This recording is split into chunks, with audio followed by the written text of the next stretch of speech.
This podcast is part of the Frederick Podcast Network. Learn more at listenfrederick.com. Welcome to Check Bags and Big Tags, the no-filter, no-holds-barred podcast where we spill the truth about globetrotting and style. Buckle up, it's time to see the world differently. Welcome to Check Bags and Big Tags. I'm Elisa Oman of One World Family Travel with Sean Moutet of Gallivant Luxury Travel. So we're almost here at August. Yeah, I We're know, more than right? half done. We've got 5 months to the holidays. Schools are almost for those that have kids in schools are going to be It's going back to school. tax-free now here for your shopping, back to school shopping. It's Is the it? tax-free time of year. It's tax-free for us in a couple weeks when I'm going to be away, so Yeah, I I think won't it's be able to. tax-free here now in Florida. So, yeah, So now is the time to buy whatever you need to buy. we're still in the middle of summer, and we've had some crazy weather. What's the weather like by you? Hot, hot, Yeah. hot, hot, hot. I went to get the car detailed today, and they don't have like an air-conditioned Mhm, waiting area. It's like under like an awning, and you sit mhm. kind of outside and see the car getting washed. It was hot, really hot. Like, today and yesterday, it's been really nice. It's been really pleasant, but last week was like in 110 degrees, you know? Yeah. This week's pleasant. My car actually, the air conditioner's broken it, but my car No. is 16 years old. I'm not putting money Okay. into it, so I'm just suffering, but Yeah. it's really nice right now by us, like, very pleasant low 80s. It'll go back up, but weather, it's affecting not just us, but Europe. Very badly in Europe right now. They are in middle of a heat wave and in some areas unprecedented drought. Mhm. So So, how does weather. that affect travel? Yeah, so, it's always, Europe has always been a funny place. Like, we always hear about, "Oh, they don't have air conditioning in Europe," Hmm. and that's because traditionally, it's never been like, historically over the years, the summers have been mild enough that it's not been necessary. But Yeah. over the past few years, we're seeing more and more heat waves. We're seeing longer heat waves. We're seeing clusters of heat waves, like several in a summer, which is very Yeah. unusual for Europe. Very. And that's causing extreme dryness and drought. Mhm. And So so every year, we hear about the river cruise lines, the rivers throughout Europe, they're low, the water levels are low. I feel like it's getting worse, yeah.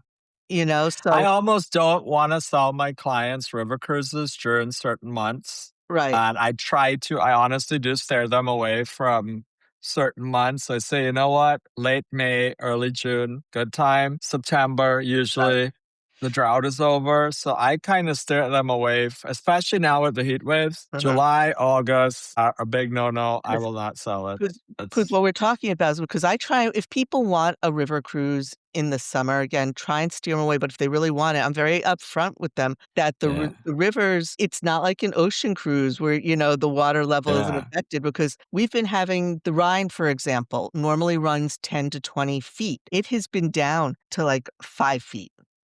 The Yeah, 3 Danube feet in some the places. Yep. Danube was down to 3 feet. Now, river cruise lines, the ships, the draft of the ships, the part of the hull below the water, they're designed for shallow rivers, but Yeah, there's only because so technically much. they're really not a ship. They call them ships, but it's Right, really a glorified barge. right, So they have a very low draft, so they can get through very shallow water. but there's still a Sometimes point. it To a yeah, point, I sometimes mean, they're yeah. not like, they can't go through, below 3 feet, then you're having a problem, you A know? lot of times they've done this if they don't wanna switch the ship and they can do it, depending on how shallow the water gets. Mhm. They will, like, offload all the pool water on the ship. They'll make sure all the guests are off the ship, and they will use that because it raises the buoyancy to get through shallow patches. I Yeah. picture them throwing luggage and stuff Yeah, overboard, like no, they're not throwing salad, luggage overboard, but they do some things Yeah, that can mitigate if they can pass a certain area so or not. And then in lieu of that, as we know, and you have some clients experiencing right now, a lot mhm, of them will do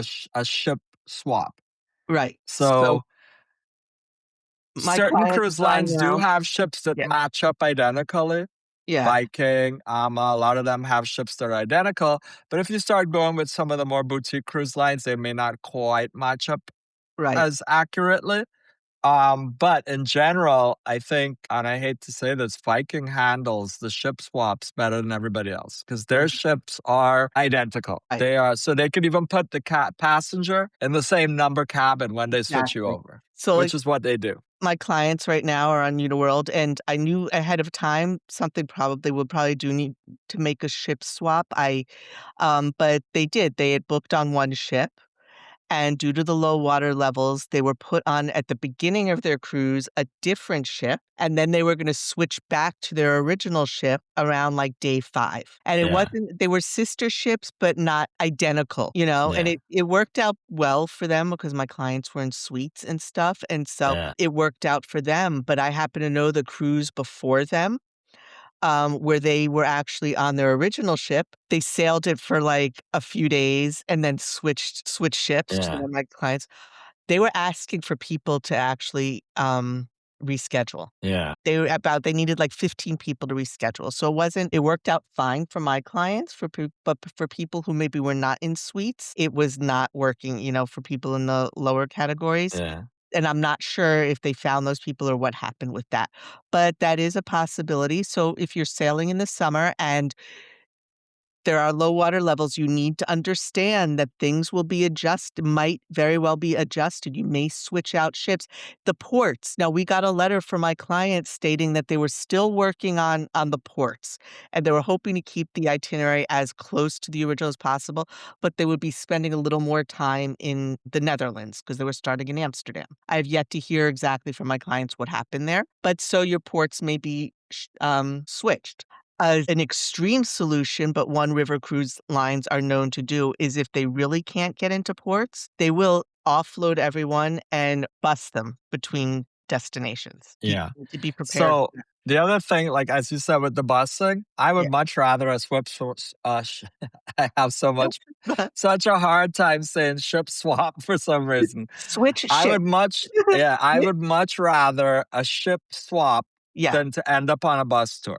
Oh, no, absolutely. Now, 'Cause if I wanted a yeah. bus tour, I would have booked a bus tour. Bus tour, exactly. So what I got an interesting email like yesterday from Happy Tours. Mhm. And because of all the drama going on with the rivers right now and the river cruises, if people have been allowed to cancel, they're kind of like saying, well, don't let your clients not come to Europe. This is where we could step in, and these are the kind of itineraries we can do for your clients. So all is not lost. The problem I have with the river cruise lines, Mhm. and it's ongoing because I've been selling them for many years. They wait so long to decide if they're going to do something about the water level. And I think it's very unfair to the clients. I understand, yes, you're running a business and you're trying to mitigate losses and stuff. But even if it's in your cruise contract, if I paid for a river cruise, I do not want to go on a bus tour.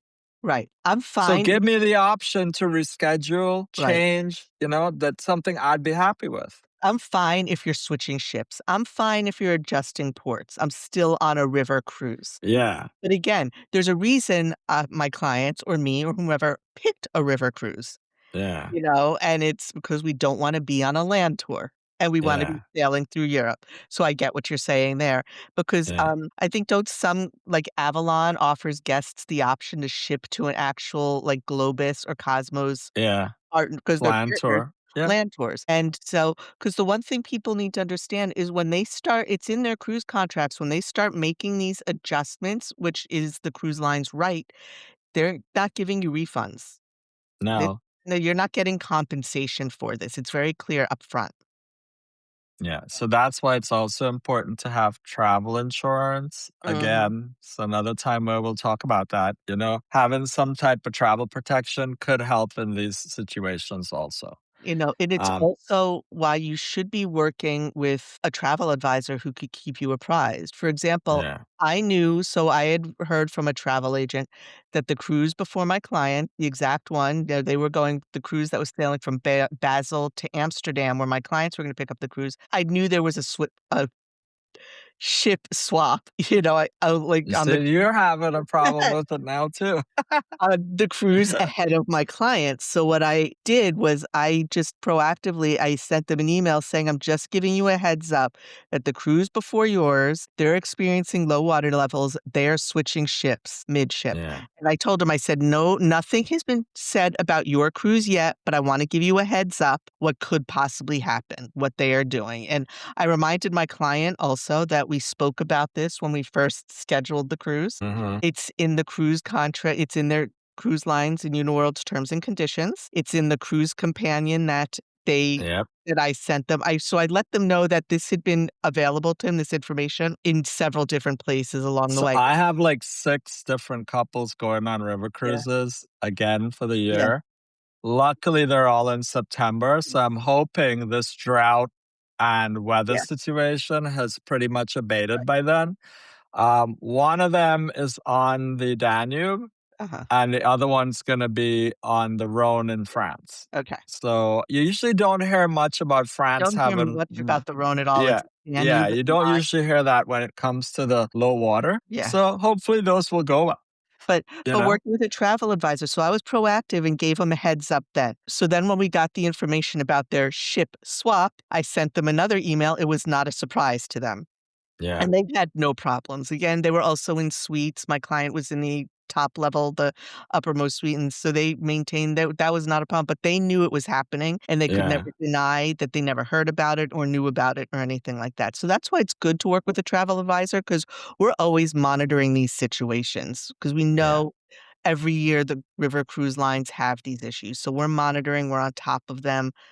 We've got the The contact. thing is, every year, we seem to be having this unprecedented weather. It seems like the last 4 years, it's unprecedented. At this point, it does Well, have it's to be precedence. expected. I think at Yeah, this because point it's happening quite yeah. regularly. I mean, at this point, it's expected you're going on a river cruise, there will be water issues. You're But I going will tell you, yeah, Uh-huh. what the river cruise lines do to kind of encourage the summertime sailing, they really price it well compared to the Mhm. months they know they don't have Yeah. the issues. But So, if you're flexible and you're willing to go with the flow, it's not a bad option. It's fine, but yeah, it takes a special type of person. If you're someone who will be devastated by these minor, like a ship swap or a change in your itinerary, wherever, you got to balance it out. So, but we're not just dealing now. We've got the water levels, but the heat yeah. waves. I mean, heat And waves are now one thing. fires, they're having fires in Spain. Mhm. I saw that today, and I'm like, "Wow, they're having brush fires also." I I mean, guess they don't sweep their brush enough, to make they sure the don't sweep fires don't start. floors, But there has definitely been a clear pattern of intensifying heat waves over the past several years where they were a little shorter. They'd have them, they'd come, they'd go. They were shorter, not as frequent. We are definitely seeing an increase in them. And Yeah. so that's impacting travel. It affects flights.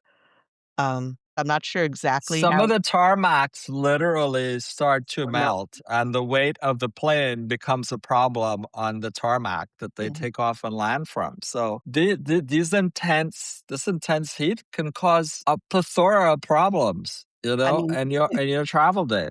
and then, often what's followed by the heat wave, what follows it are the thunderstorms. So those Yeah, storms are also affecting your flights. Those are all of that. yeah, But, so affecting the touring, how people are touring. yeah, I always just tell people it's the summer, it's gonna be hot. I don't anticipate the yeah. heat wave. I don't say there might be heat wave. I just tell people it's going to be hot, It's and you're gonna be hot. Exactly. Like the first time I went to Croatia was in the middle of a heat wave. uh, Luckily for us, it was like the cruise. So every day we had these fantastic swim stops and stuff. nice. But let me tell you, every afternoon we reached to where we were going to do our little walking tour. Whatever you put on, prepare for it to have been soaked in sweat within like Yeah. 5 minutes of getting off the ship. And So luckily everybody was gung ho. It was a bunch of travel advisors all traveling together. Yep, And we're like, whatever, we're gonna have a good time no matter what. But you would be like raggedy yeah, sweaty like 5 minutes after you got off the ship. But then it would cool down and you would cool off. But it was at some but points like very like unbearably hot. For So those that don't have the benefit of a trip with a now I can't say swim stop. stop. Whoa, okay. For those, people that Ship have swaps and and swim swim stops. stops. Okay.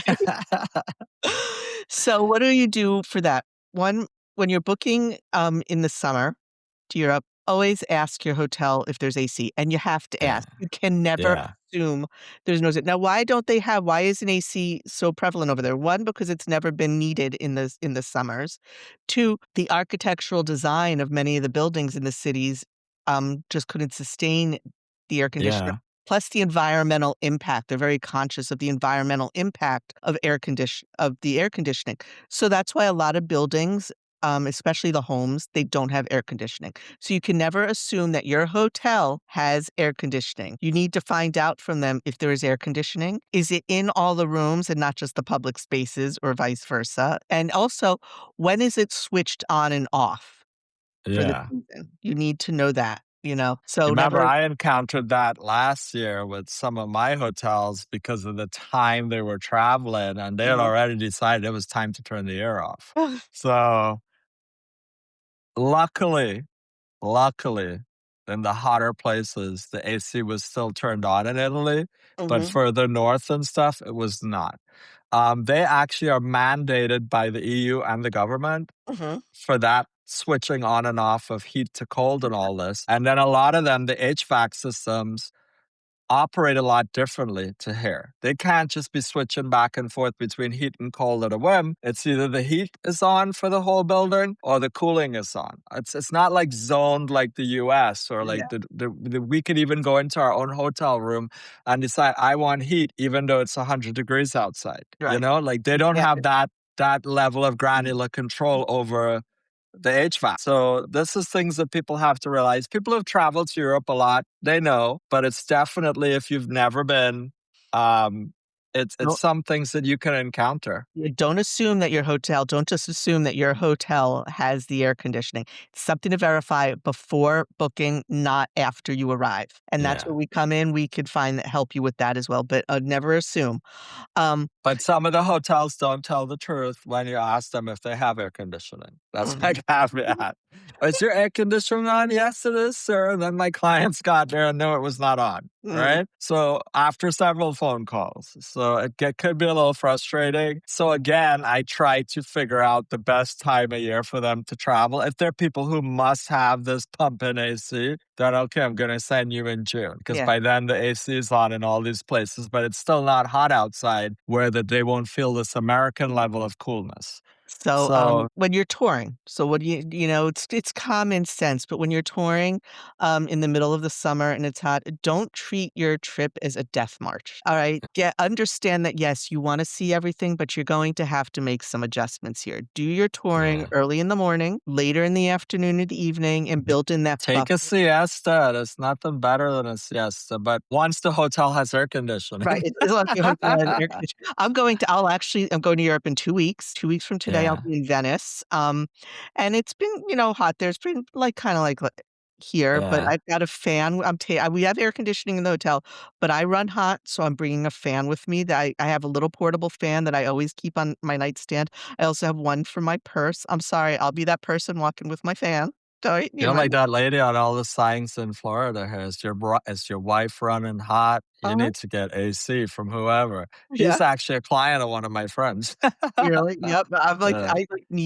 I need that. So, but, so adjust your touring, build in time for your pool, if you have a pool, access to that, your pool water breaks, your siesta, or if you can't do that, build in time in the afternoon to duck into a nice cafe, a restaurant, something like that, to have some downtime. If the hotel has a pool, swim Mm. in it, Yeah. chill out in the afternoon and go in the pool, Mhm. take a little siesta, like we said. Like just, I'm all for that, and yeah, just decrease the pace of what you're doing yeah, to like, and make it comfortable it's for not a yourself. death march, you wanna enjoy your vacation. If you can travel in the off season, not everyone can do that, there are reasons we picked this in August, Yeah. people that have kids, they're working around the school schedules, we get that, so you can't always, but if you can, consider the off season to avoid this. Doesn't mean it's gonna Yeah. be perfect, but, you can You can avoid it. I have a refillable water bottle I'm bringing with me. Now, all around Europe, like especially in Italy, they have these public water fountains with beautiful, clear, crisp, Rome has great cold water all around the water city. available. And it's Yeah. not the water fountains like we're accustomed. There, you fill up your water bottles, and it's safe, clean, cold water. That's how to handle the heat in Europe. There's not much more to say about that, but it's just be aware that the unprecedented times are now precedented. And then we can talk about the government manufactured heat wave that is causing all this heat to worldwide travel by announcing that there's a red warning for every single part of the world by the State Department. Okay, now we need So, to explain this. So, because we don't want people to get the wrong idea or start yeah, panicking here. So the State Department issued a worldwide caution due to the tensions, the conflicts in the Middle East. So that what it says is Americans currently in the Middle East should exercise caution and heightened vigilance, be prepared for flight cancellations, delays, rerouting. It says Americans that are not currently in the Middle East, they're advised to reconsider travel to the Middle East to and through it. If you're flying somewhere in your plane, yeah. there's a connection in the Middle East, reconsider those. No Dubai, no Qatar. Right. This is not a don't travel internationally Yeah. advisory. The government sometimes likes to scare people like this. It is not. We're just saying they're telling people if you're going to be in or around the Middle East, be careful. The Be biggest problem is those cautious. Middle East airports and airlines have become such huge, massive hubs for getting to the Far East that, That yes, is you true. can Yeah. get to the Far East going in the other That's the direction, but problem. it's Yeah. just so much more of a journey. So it's really causing a lot of problems for travel to certain parts of Well, the world it right is. now. So that I think what people are mostly affected by are the people that are not traveling to the Middle East that are traveling through it, the connections. Yeah. I think where that's gonna cause the bigger problems. Cambodia, Vietnam, Bali, Singapore, all these places. Some people go to Australia that way. They do Mhm. Miami, Dubai, Dubai, Ireland, yeah, Australia, so it's become such a big part of the airline hub system that it's kind of hard to avoid that it may even impact you traveling to somewhere that's not in the Middle East exactly. specifically. Yeah. So, this is we wanna remind people that these advisories like this are very specific and tiered, and a worldwide caution is not the same as everywhere is dangerous. It's just it's up to us as advisors to help interpret that and advise you correctly on it. We don't want people to panic, but we want you to know that depending on how you're being routed and where you're going, this advisory could affect your plans in some Yeah. way. I'm Um, not taking on the liability for them. If they come to me and they're like, "I'm not comfortable traveling," I'm like, "These are your options to cancel. This is yeah. what's gonna happen." I've had situations already this year with a client that was gonna go to Turkey. Unfortunately, he was in full cancellation. That's when the war first started. He was in a little bit of a panic, and I don't blame him. Turkey is very close to Iran. They border with it at some points, and he was nervous about going to Turkey. We spoke to the tour operator. They told us, look, if he cancels now, it's full Yes. penalty. But know that we're not going to put them in a dangerous Right. situation. So you just have to wait it out. He ended up going. I got a message from the airport when he was leaving Turkey. He said, I'm so happy I came. I had the best time ever. So, I'm not gonna tell but you. it's your comfort level. You need Right. to be comfortable with what you're doing. We can't tell anyone what they should and should not Yeah. do. We can advise you what the policies are. We can Yeah. tell you the reality and what we know of the situation, but we can't tell you because the way you travel could be different than the way I travel. I know. I mean, when he asked me about Turkey, I'd be like, "I'm going," and he's like, "Really?" I said, "Yeah, but I'm very different when it comes to that. My whole thing is like, if I'm supposed to die that way, it's already set up that that's what's going to happen to me. So I have no control over it. So I'm going right because." I might have a preordained something's gonna happen to me, but I'm not Yeah. gonna live my life in fear of it because I I don't know mean, when it's gonna be. I guess So the lesson is know your surroundings always, and you should yeah, do that anywhere you are in the world, in any city. Always know your surroundings. don't deliberately put yourself in a risky situation. For example, if you are overseas and there's a protest of some sort going on, don't Avoid it. right into it, because I know people that will. Don't jump into it for that Well, experience. we did end up in one in France when we did the river cruise with Uniworld back in 2018. And we were in Avignon and we were doing the walking tour with the guide from the boat and everything. And then we're hearing, oh, they're all screaming in French. There was like the butchers or somebody were protesting. So we ended up in the middle of a agricultural protest. And we just kind of walked through and everybody Yeah. and got through it, right? Wasn't Well, like no crazy stuff where people were right. throwing things and So but years ago, I mean, this was decades ago. We were going over, first we were going to the Netherlands because my husband was playing in a soccer tournament there, and then we were going to Paris afterwards. And there was terrorist activity. There was a lot going on at the time, and my mother was freaking out, and she wanted us to cancel the trip so badly. And like, no, we're going. And as it happens, the day we were getting up and we were getting ready to take the metro in Paris to go to the Musée d'Orsay, there was a bombing at the metro station there. And she's calling me freaking out. And we're like, all right, well, I guess the metro's out. And well, we walked to the museum that yeah. day. No, I mean We went you to the just you tourist avoid museum these where we things. we went and yes, there was a small bombing there, but Just a small one. it was just a small bombing. She was freaking Yeah. out, but we were fine. We weren't on the trains, we weren't at the station at the time, but we went. We did not give up our trip. But that So what are some things that you could do being cautious when you are gonna travel now? One of them is you could register with the STEP program if you're a always US do that. citizen. It's the Safe Always Traveler. do it any trip you're gonna make. You go to the State Department website, you fill out a little form, you put in the phone number and the email, I believe, that you can be contacted at while you're out of the country, and they kinda monitor that, and they will send you updates and stuff Right, if if there's something anything going on, pops up. yes, it lets the State Department know where you are. Some people don't like that. I always do. When I go overseas, I In always case you fill it need out. to be evacuated, you never know. Like, And they're because people complain, "No, I don't want the State Department to know where I am." They've scanned your passport. They they know know where where you you're are. going. Come Let's on, be open. people. With AI now and They know where you are. Palantir and flock cameras, they know everything we're doing. So don't fool yourself. It's so funny you mentioned flock cameras because people in our community boards today were freaking out over some flock They cameras. put them at the entrance of our community and we don't know who authorized it. Early, 'cause All the entrances now have flock there cameras. was a big, uproar today in our community boards because 'cause they're at Lowe's. Lowe's has them in the parking lot. Yeah. So but Yeah. anyway, register with STEP. Again, know your surroundings all the time. Don't put yourself in unnecessarily risky situations just for the experience or whatever, be aware. And if you do see a flock camera anywhere, throw them the bird. That's how you deal with the flock. And the crazy part is, in some parts of the country, people are ripping down the cameras. They're also telling you like how to take a high-powered green laser and screw up the sensors.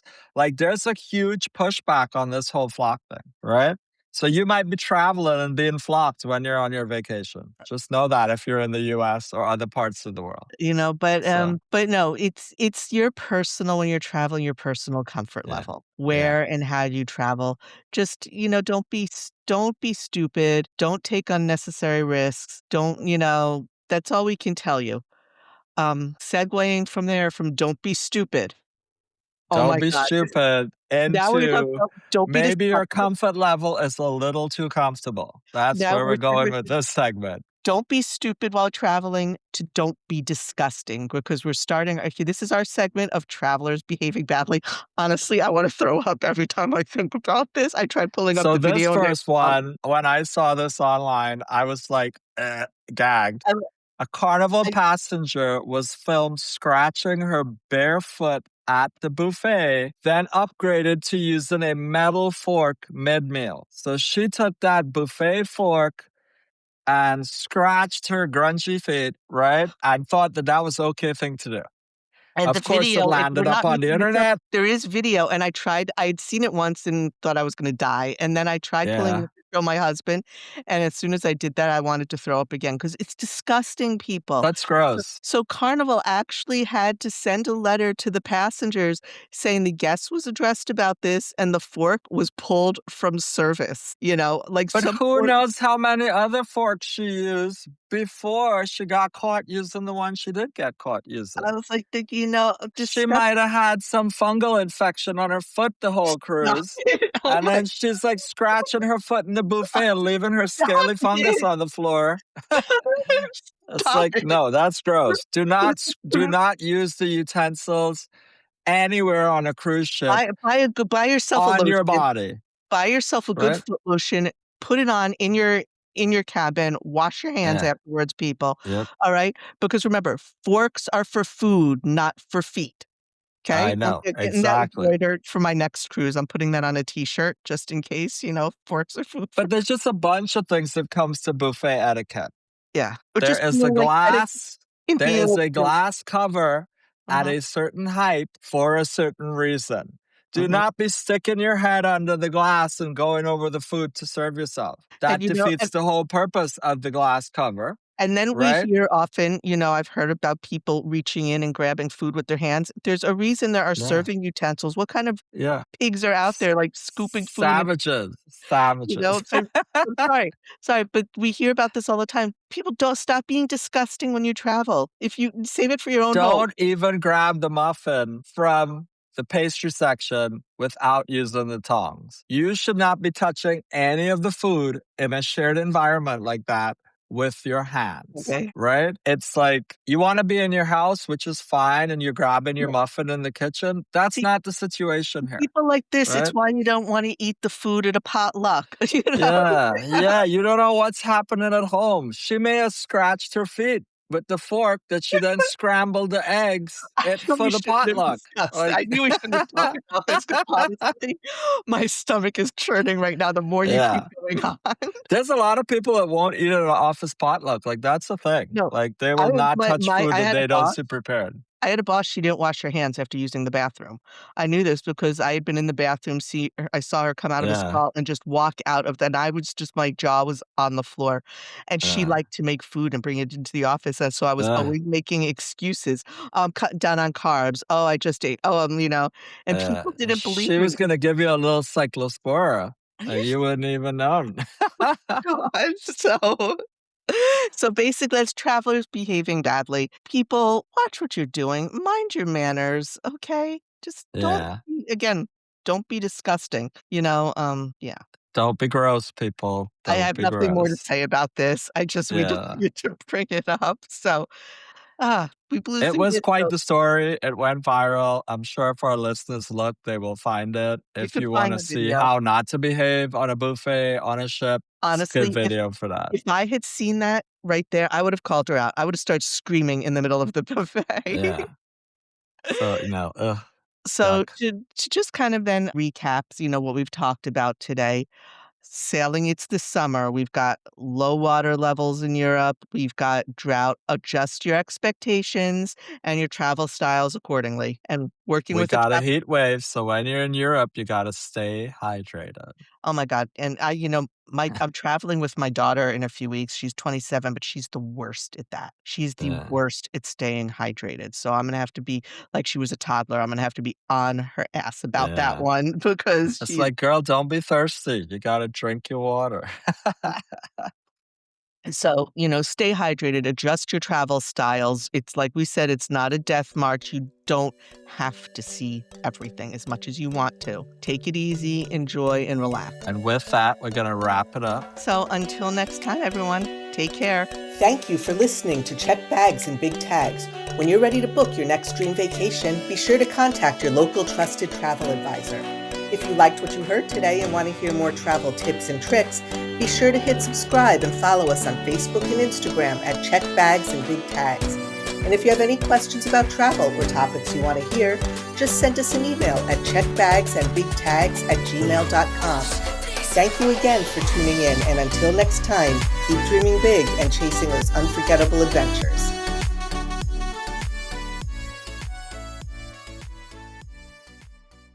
Live radio, local podcasts, the Frederick Podcast Network at listenfrederick.com.